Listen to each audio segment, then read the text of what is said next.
welcome back to the Rugby Connection podcast. So, this week, the Women's Six Nations returned, and what results we had. We had history in the Allenharv Cup, and, URC, Premiership, Super Rugby, everywhere in the rugby world. Rugby Connection has you covered. Joining us this week, she's back again. She can't get enough. It's Gemma. Repeat attender. Repeat attender, yeah. Definitely didn't leave in 9 months, as you promised. So there you go. I did say I'd be back sooner this time. And it was 3 weeks. It was, yeah. There you go. Improvement. How are we? Good, thank you. Very, very busy bee at the moment, but really, really good. Just soaking it all in, taking every opportunity I can, and yeah, just trying to keep spreading the word, really. Yeah, I mean, I did see that you've now got the Gemma Norton Trophy. Honestly, I got this email a few weeks ago from the Devon RFU saying, we'd love to name a plate after you. We're naming one after inspirational women in rugby from Devon, and your name was put forward. And I had about a half an hour cry, because I do the stuff that I do. I don't do it for me. I do it to try and, I do it for 16-year-old me who needed rugby so much. Yeah. And so, to have stuff like that, it was just mind blowing. And I will say, though, I had the biggest imposter syndrome ever, because there's other women like Lagi Tuima, who started down at my old club Tottenham. And there's like Sarah Cox, outstanding international referee. And then there's like Bob from the block here, who makes a few TikToks. So yeah, the imposter syndrome was majorly real, but it was an incredible honour. It sounds amazing. I think they missed a step though. I would have called it the Proplife Trophy, or the Proplife Cup. That would have been so much fun. Well, I didn't actually know what they were going to put on it, because they said they wanted to name it after me, and I was like, "Are you going to name it after me or my handle?" Or yeah. I just kind of left it in their hands, and I was very impressed. But no, it's an incredible honour, and it's just the fact that, like, in 50 years' time, a girl picking up that trophy may Google and may see, where things are going, a little bit of what I've done. That's just incredible to me. Yeah. I mean, who knows, one day you might get the Rugby Connection Player of the Match. I don't know. There you go.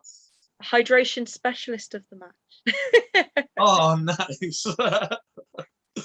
Anyway, into the rugby, because the TikTok Women's Six Nations returned after this nice little week off, as we call it. I didn't like the week off. As a fan, I was very upset. I didn't know what to do with myself. I actually had a weekend that wasn't solely rugby. It was really upsetting. You can't have a weekend without rugby. You need it. You do need it. It was really upsetting. But yeah, round 4 came absolutely back with a bang, and I was so excited to see it. Wales versus France. 33-5. Yes, but I don't... It's not a thumping. It's not. We've discussed this last time. And that's the thing. I am so excited by this Wales team, and the commitment and the cohesion that's getting there with every single game. I truly believe that, especially in like another year or so, this Wales team, they're truly, there's the talent is there, and look at like players like Sinead Harries. I mean, that incredible carry from Kira Bevan. Yeah. She's just absolutely such a smart, dynamic player. The talent is there, and I think with the opportunities and the coaching and that development, they're going to be a really, really hard team to watch in a year or so, especially.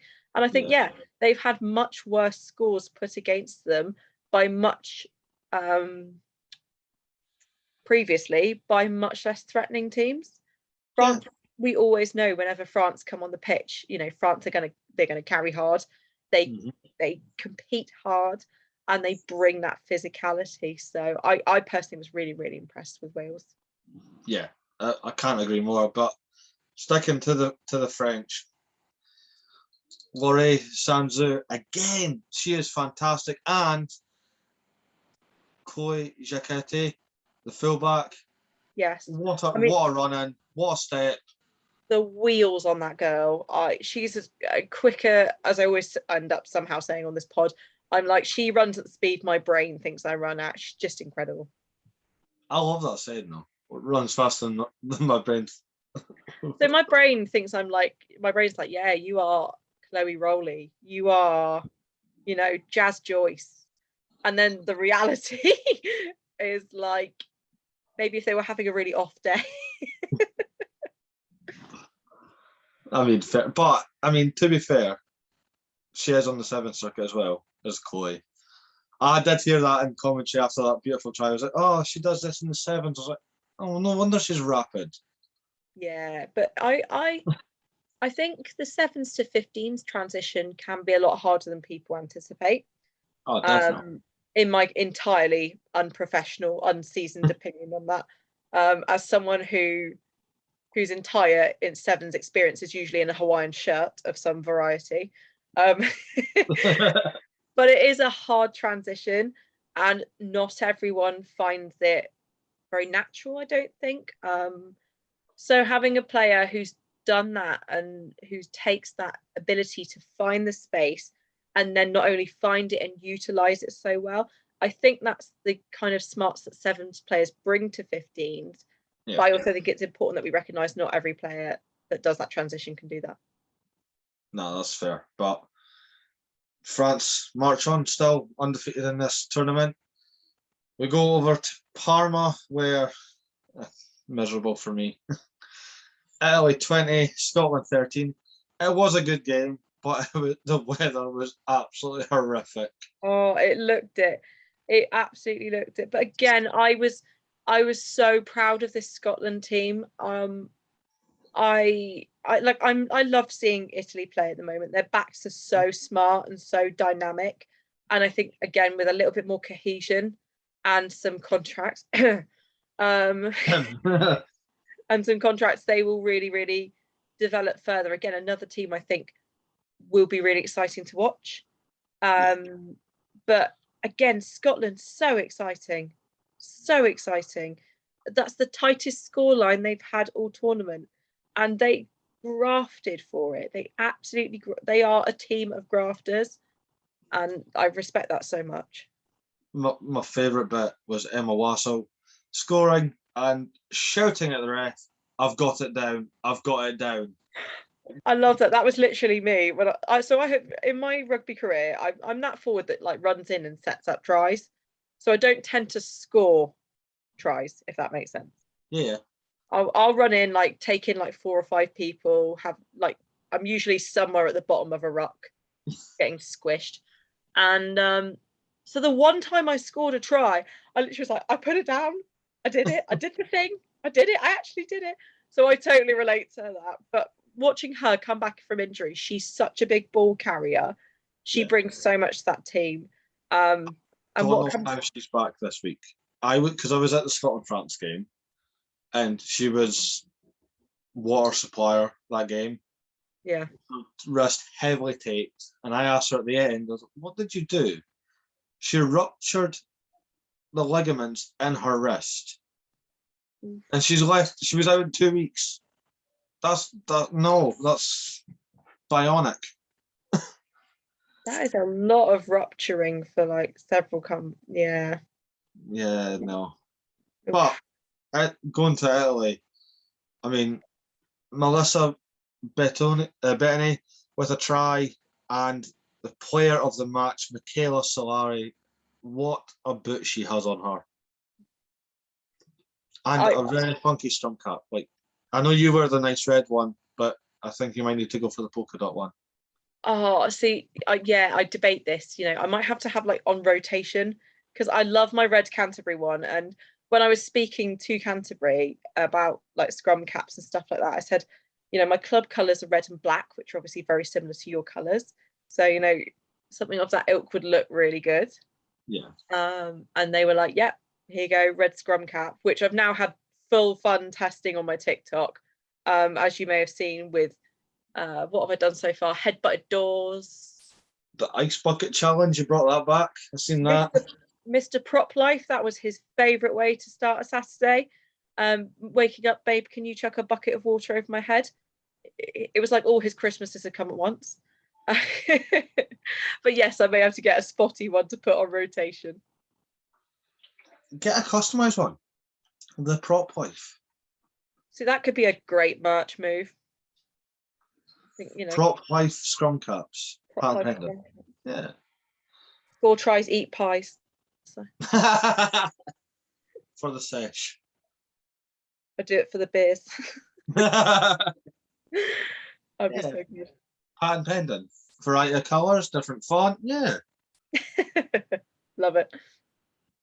But yeah, it was a good win for Italy. It was their first win of this campaign. Scotland still winless, but again, I think this has shown everyone, or people that want to be part of women's rugby, that a scoreboard doesn't tell you a full story.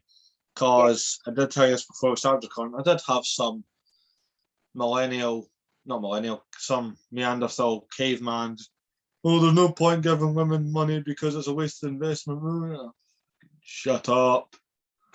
Honestly, if I had £1 for every time I got stuff like that, and I get it on my TikTok all the time of like, the one that really confuses me is like, our under 14 boys could beat you, and I'm like, no. But also, the fact that your brain goes there is a very strange place. Like, no, there's so much odd about that to me. I think the bit that got me, I think I mentioned it with Anya a few weeks ago, was I don't get how, just in sport in general, how do you go from, damn it, they missed a kick, to, damn it, I hope you die. How do you turn that switch so quick? Some people, I just don't understand them. They just, I think some people really look for an outlet to be hateful. Yeah. And it could be women's rugby, it pops up. It could be trans athletes. It could be literally anything. And some people will find that as an excuse to be hateful. Yeah. I think the whole, try to pick my words very carefully here. Some people you can't swear on the show. You are allowed. I know, I have done on the first time I came. Oh God, yeah. I was like, I shouldn't have said that. But no, some people will find anything as an outlet to be hateful. It doesn't matter what pops up. And I think as well, some people will pick any bit of evidence that suits their own agenda. So I can turn around and be like, there's not just, there's issues within rugby.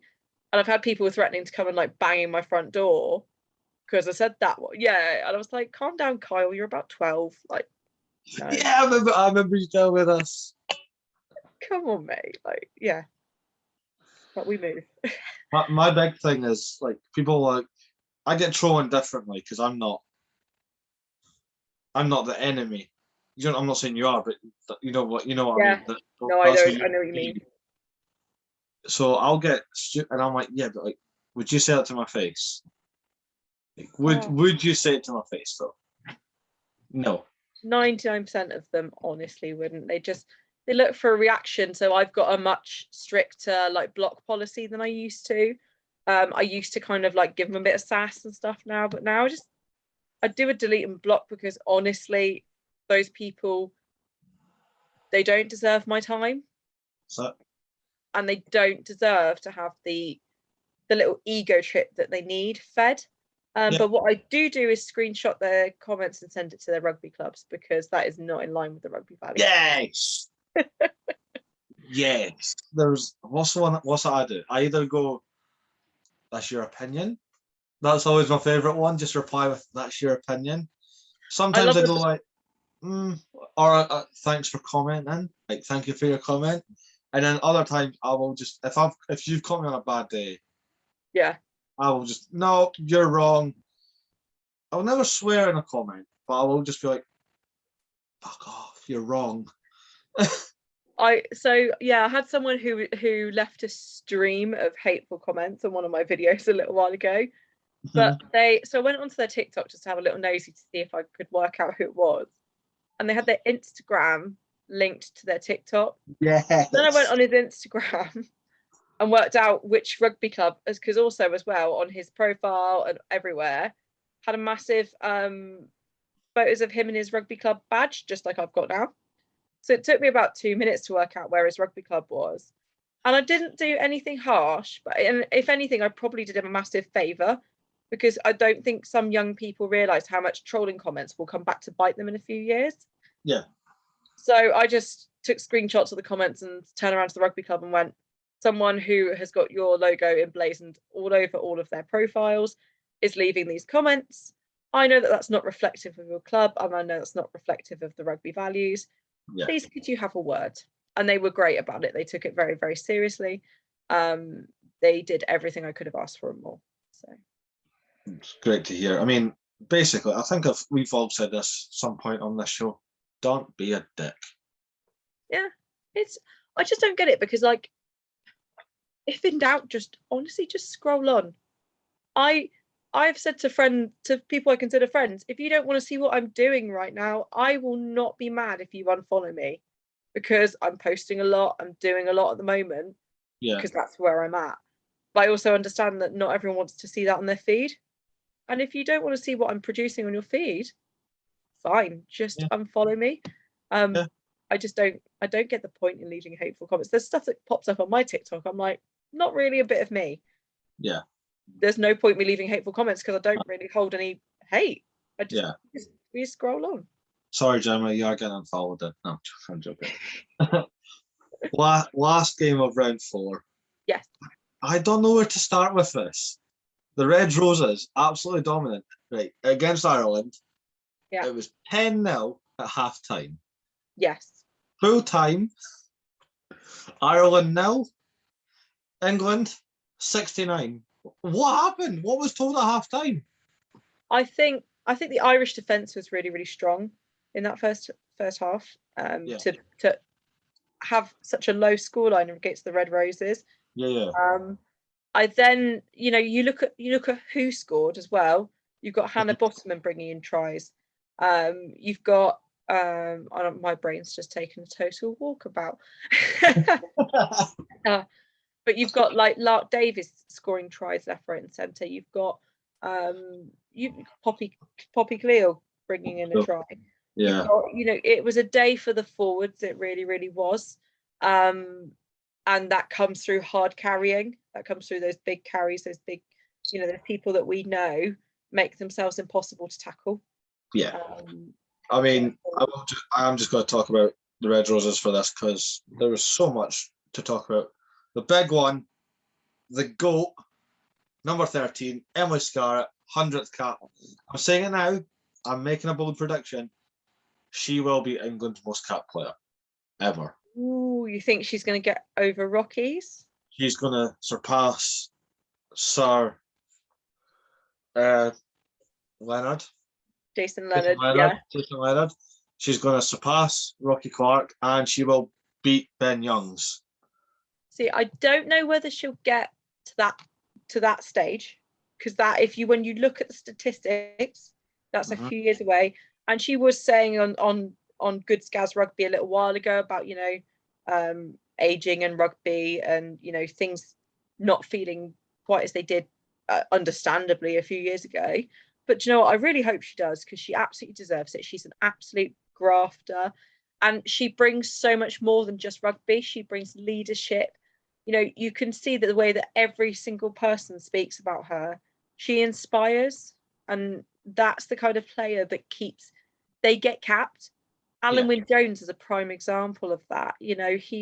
Is he scoring tries left, right, and centre? Absolutely not. Is he a grafter that inspires people? Absolutely yes. So she's doing that in her own way, and to be watched on. And I don't know if you've seen the footage of Jill Burns and so many of the OG capped women. Yes, I've seen that. It got me. It really got me, because it was everyone came out and they were sat there in their caps, these women who paved the way for people like myself, for grassroots women's players. They started normalizing rugby so that girls like me would have a better time, and that's what I'm trying to pick up that mantle that they made so amazingly and just keep running with it. 100%. So I'm looking at it right now. Ben Youngs has 115 England caps. Skaz has just gotten to 100. So now you've got one more game for the Six Nations. So there's 101. Yeah. Providing like there's no injury or anything. But Rocky like that. has 139. 139. Oh shit! I thought it was tighter. No, that's Right, the thing. Right, I'm changing my prediction now. She will definitely surpass Jason Yes, Leonard and Ben Youngs. I think she may surpass them. That's the only reason I said no, was because of Rocky's. Oh, I thought it was. I'll have a wee look on it. Rocky Clark. It was either 139 or 137, and I'm having a total brain fart. But she's over 130. I'm scared to find the number. Rocky Clark. 137 caps. 137. I apologise. I got overexcited, but yeah. So we'll figure out the math. So there's one left in the Six Nations. So I'll ideally take her to 101. Yeah. You will have maybe one or two World Cup warm-up games before the World Cup. Do they count? Yeah, they count as caps. Yes, Yes, they do. Yeah. Some do, some don't. Let's just say they do. So there's. She'd probably need at least another 5-6 years. I don't think to beat Rocky. Oh no, I'm just meaning for Ben. So to beat Ben, she's got next probably week 2 years, 3 years. 2 years to beat Ben, or to get where Ben's at now. Yeah. Well, no, because the World Cup's this year. So if England get to when England get to the final, that's 8 games. So Emily Scarlett will probably finish this season or this calendar year, on 108, 109 caps. See, that's very doable. And then it's generally not out of reach then. No. Interesting times. No, I'd love her too. Like I said, she's so iconic, and even as a forward, there's so much about her I appreciate, and the way that she presents herself.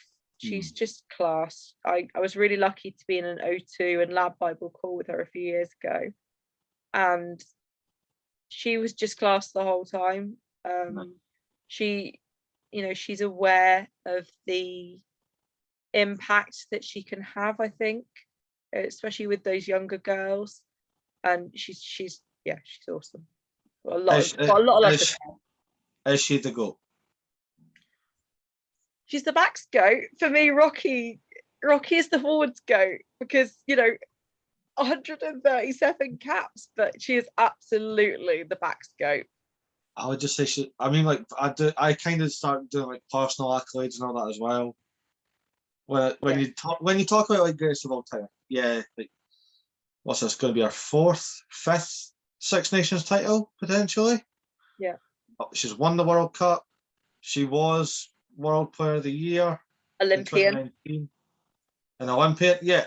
Yes, Emily Scarlett is the GOAT. There's no denying it. She's done tournaments like Thanos's glove, like she's got everything. She's everything. Collected everything, Snap, done, next. Let's go. Yeah. Just need now British and Irish Lion, Emily Scarlett. I mean, British and Irish Lion, and my mate has a team called the Rum Dumpsters that are looking. That's such a good name. So good and so horrible. Love it. Yes, no, hopefully British and Irish Lion as well. Yeah, it would be absolutely deserved. This is, I really want a women's Lions, and I've said this before, but I also think that we need to keep looking at the issues at international level, as well as looking at alliance, i.e., the Six Nations is almost 2-tier at the moment. Yeah. And so, yes, let's get moving on alliance, but also let's get Scotland some contracts. Yep. Let's keep pushing with where we're at and what we've got at this level. And then we're going to have a really good Lions, because primarily at the moment, your Lions would be a lot of English Yeah.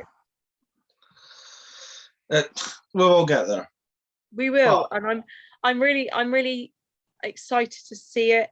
If there would be, as and when there's a women's Lions, you know, I will travel. I will go to it because it would just be the most iconic thing. Rugby Connection, proud sponsors of the British and Irish Lions. If that ever happened, I don't know what I'd do with myself. Honestly.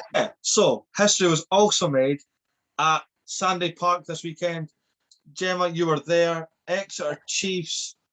I'm going to say thumped because I know, again, the scoreboard doesn't tell you the full story, but considering this team have only been established for 2 years, and they beat the heavy hitters Harlequins to become the first Allianz Cup winners, 57-12. Also, Kate Zachary, Captain America.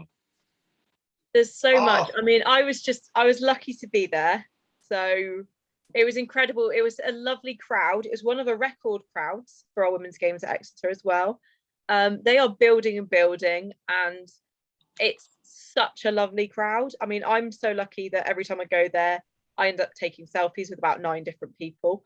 I have a lovely time, but it's just incredible, and it's everything I've wanted to see from women's rugby. It's just getting better and better at Sandy Park, and it's exciting to see. I think there was a big scoreline. Harlequins obviously brought a lot of very young players, players that have not had as many shirts. I think they did really well, and I think that there's a lot of promise there. But yeah, Exeter absolutely dominated the show. They really, really turned up. They played their absolute skins off. They were so physical. They were absolutely everywhere.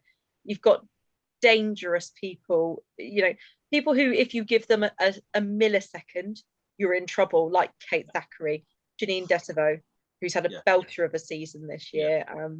She's on like stupidly big statistics. She's on like 2 to 3 tries per game at this point, Oh, speaking of stupid stats, I forgot to mention it just when we're on about the England game.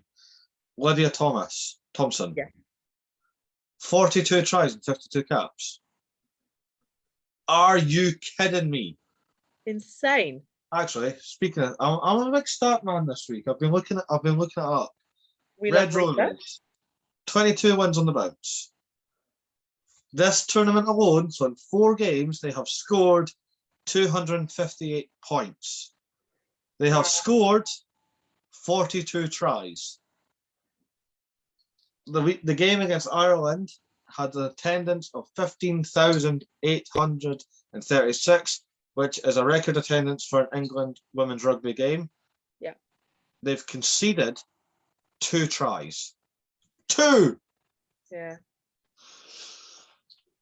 But one was against Scotland. Yes. But you know what? The attendance, again, the attendance really gets me, because one of the biggest comments I hear is, well, no one watches women's rugby. Yeah. Well, no one will watch it. Why are you putting it in stadiums? Well, as we've proven, people will watch it.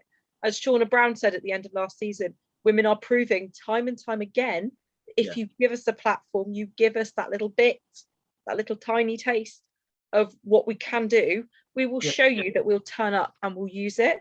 15,000 watching the rugby, 91,000 consistently watching women's football. I was just going to say that. Have you seen the video of no one watches women's football? 91,500 people at the new camp in Barcelona, and apparently that's not the first time they've done it.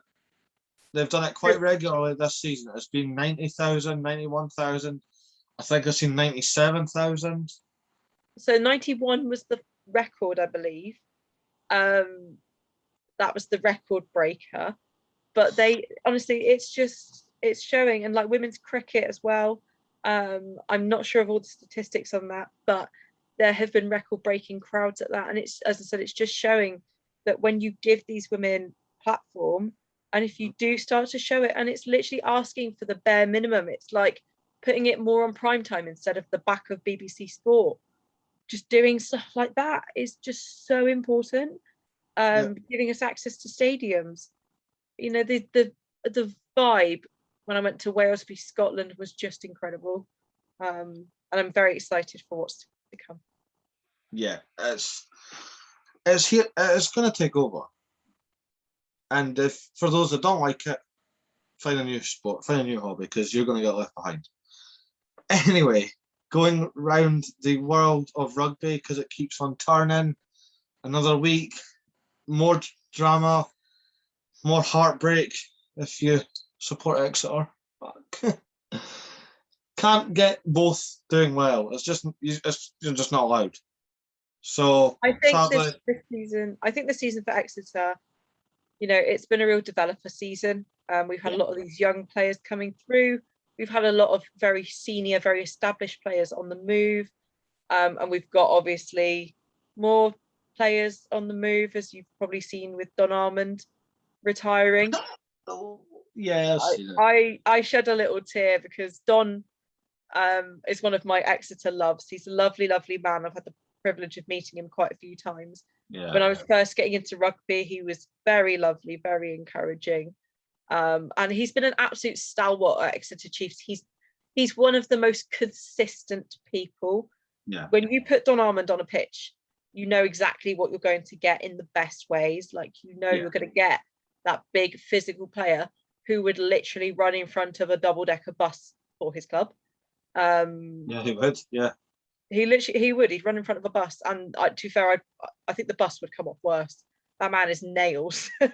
Yes, he's big man. But yeah, sadly, the boys didn't get the win at the Stone X.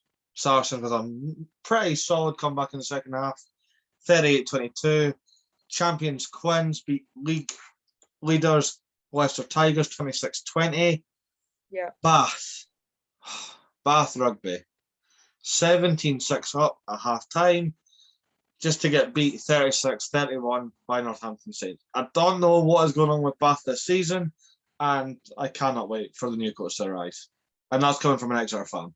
Yeah, I've got a lot of love for Bath. Like, it's kind of a thing down here that you support your Exeter primarily, but there's also a lot of love for like Bath and Bristol as well, because they're our neighbours. Yeah. I kind of feel for them because I don't understand it as well. They've got the talent. Yeah. They've got talented players. Just something just isn't clicking. Hopefully, they'll be able to really kind of stand up next season. Really dust off their shirts and have a much better season, because they really deserve it. They're putting in the graft. It's just not as cohesive as it could be. Yeah, I 100% agree with you. Moving over to the less popular league in some eyes, the URC, the United Rugby Championship. Edinburgh. Oh, this one gave me stress levels beyond belief. So I haven't watched much of the URC, unfortunately. That is a time constraint issue. But we are mutuals on TikTok, and the talent in that league, some of the players that are in there are just insane. Who's your favourite? Who's your top 5 players then? Just to test you, if you can. I don't even know everyone's names. I'm shocking with names. I'm honestly, even at international level, I'm horrendous with names. I just, every time I see some footage from URC, I'm impressed by it. I'm really impressed by it. It's a strange. So basically, my beloved Edinburgh has been flying high result-wise the last few weeks, and they were at home on Friday night against Zebra, who hasn't won a game all season. They have 2 points to their name all year.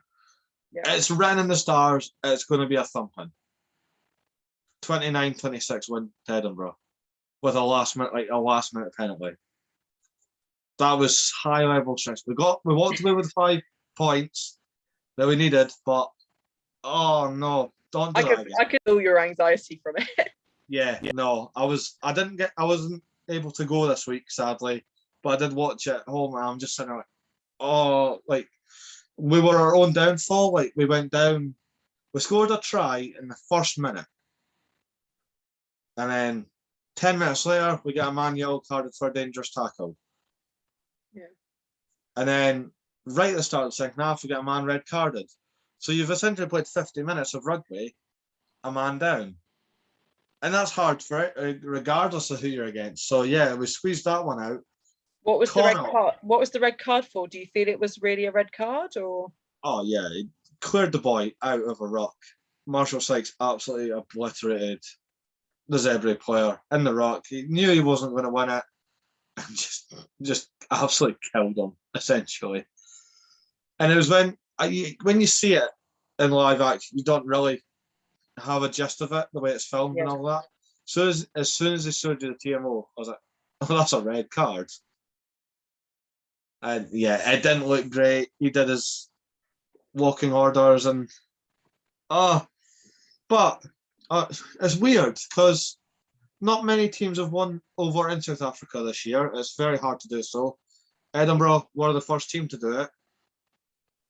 Leinster couldn't even do it. The Sharks beat Leinster in the Shark Tank 28-23. But you know who did it? And Sean will be happy with this. Connacht.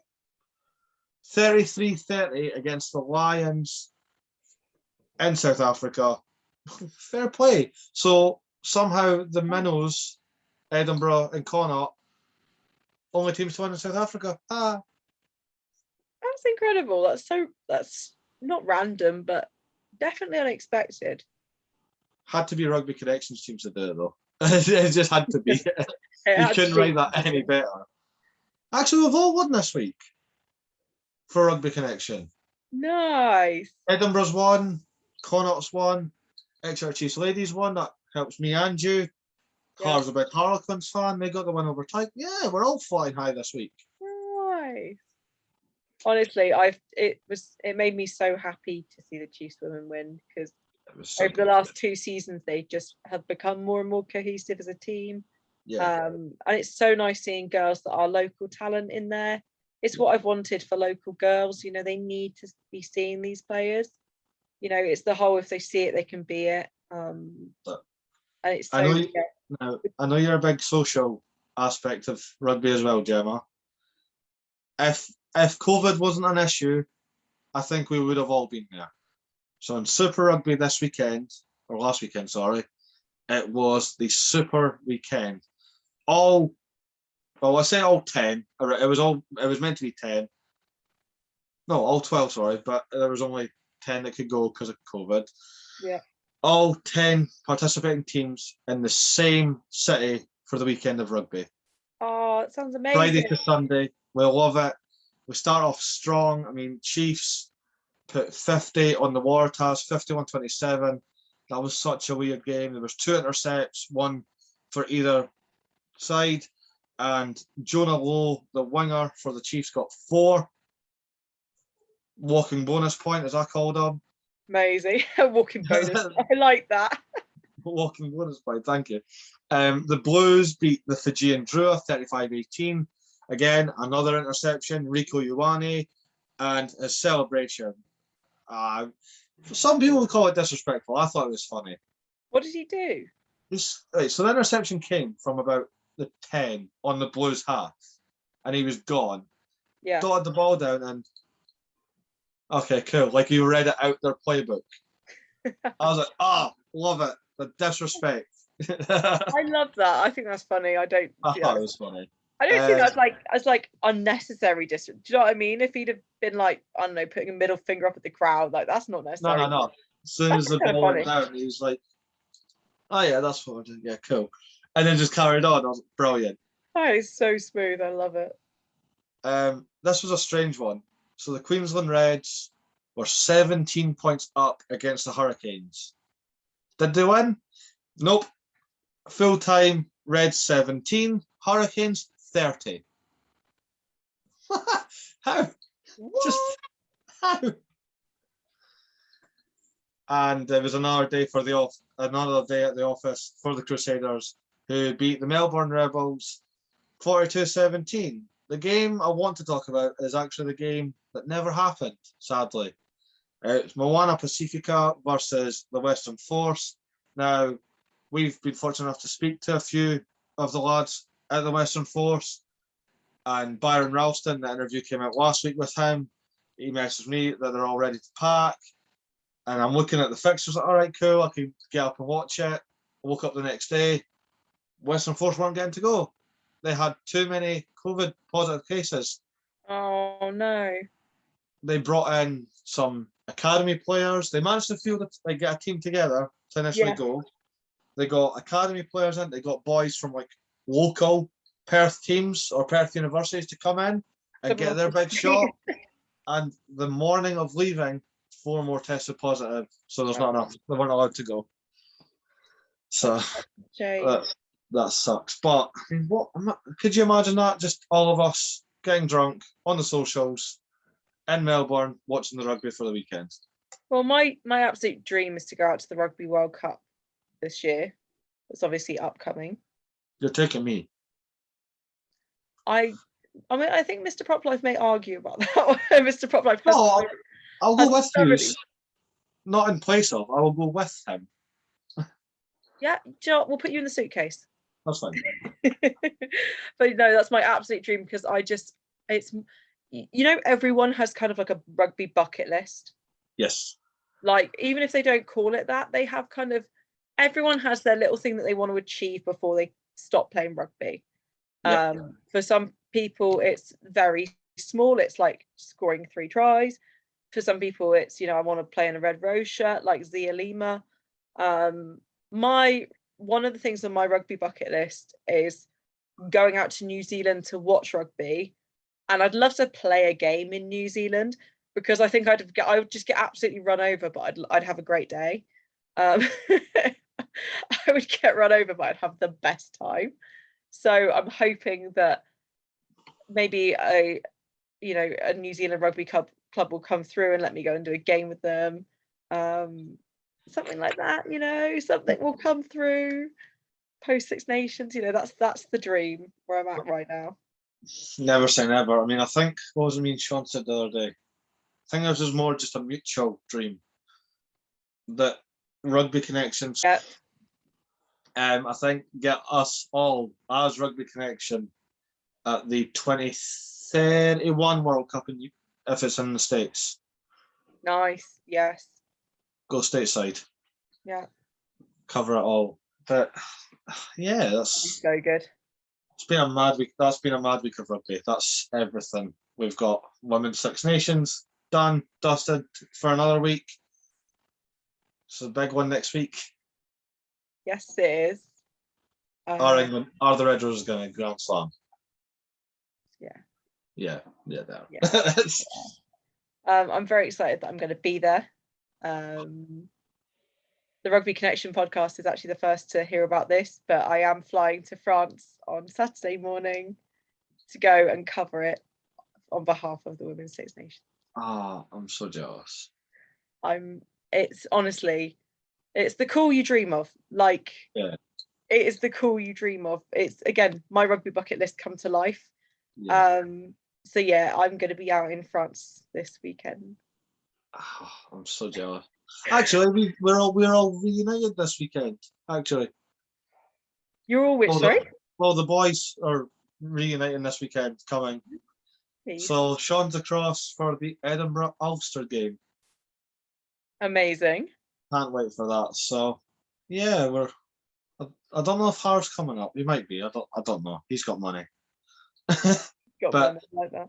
Some of us are reuniting anyway for that, so that'll be fun. And I'll send you a selfie from France. It's fine. I'll send you one from Edinburgh. That doesn't even sound exotic to me. It's like 40 minutes from my house. It's not. I go to Edinburgh all the time. It's not that exotic. I mean, I live right on the Devon coast, and people come to my town for a holiday, and you know, again, they take pictures on the beach, and they're like, you know, I'm on my holiday, and I'm like, cool, that's my beach. So you know, one man's normal is another man's holiday. But yes, I'm very, very excited to be off in France this weekend. We're all getting our way in the world. Coming out this week, this man's been on fire all season for Ulster. We're not rooting for him on Saturday, though. I did tell him this. As much as we love him, we're not rooting for him on Saturday. The interview with Nathan Doak will be out this week at some point, probably Friday or Saturday, maybe right before the game, just to really amp it up. Absolute blast. the way he sees the game and how he wants to leave a legacy, it's amazing to hear. I won't spoil anymore, but yeah, so much coming out for Rugby Connection, so much planned that involves Gemma and so many others. I'm gonna give Gemma a little insight when we stop recording, but yeah, there's more exciting stuff. We're all very busy, but yeah, subscribe to the YouTube channel because the numbers are going up slowly but surely every week, and it's brilliant to see. Listen to us on Spotify if you don't want to see all this lusciousness. If you can't handle it, just listen to it. So follow us on Spotify, follow the podcast and all our individual accounts on Instagram and TikTok, because that's where we all started. That's where we're growing, and some more than others. Hey, Gemma. Getting there slowly, anyway. You're more than me. You're 10,000 more than me. I did start quite a long time ago, though. I'm very old in TikTok terms. When did you start on TikTok? About 2 years ago now. All right, okay, I'll let you off. And I started a year ago. Yeah, I'm an old bean. So. There we go.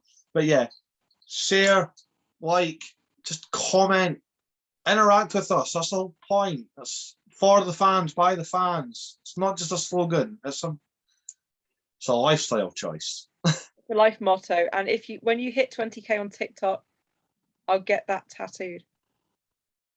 For the fans, by the fans.